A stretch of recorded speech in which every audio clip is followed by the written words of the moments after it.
Thank you. Joe Powell.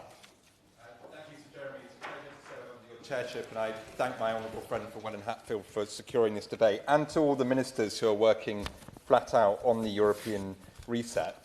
As others have said, the instability and conflict on European soil has changed the context in our continent, but the context has also changed globally, with long-held assumptions about globalisation, trade and economic certainty breaking down rapidly. So the case for strong partnerships with like-minded countries based on free and frictionless trade, shared values and political trust has never been clearer, as the Chancellor has set out in Washington this week.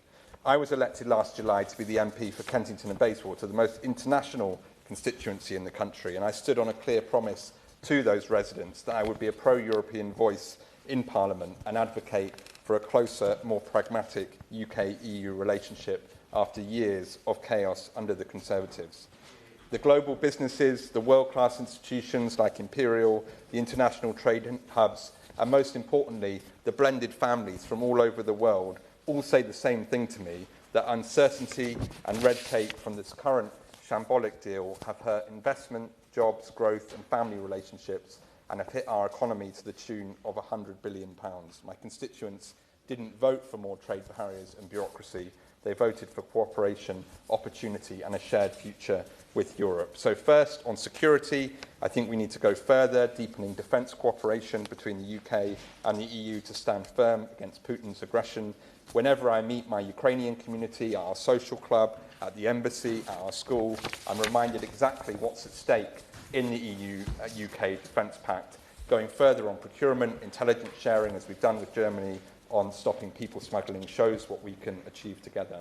Second, for our young people, we must open doors, not keep them closed. I've met so many young people who dream of studying, working and living in Europe. And so we should negotiate a bespoke youth mobility scheme for UK and EU citizens under 30, as we have with other countries, including Australia and Canada. It's not about returning to free movement, it's about creating time-limited opportunities that benefit the next generation, and we should embrace it as a positive step, not something to be feared or talked down, but to be embraced. And third, we need to embrace these practical steps that others have talked about to make a real difference for British businesses in terms of trade. So this is a critical few weeks for our trading relationship with Europe. From von der Leyen's visit today to the summit on May 19th, it's time for maximum ambition, and the government has my full support in doing that. The Honourable Gentleman, can I tell all members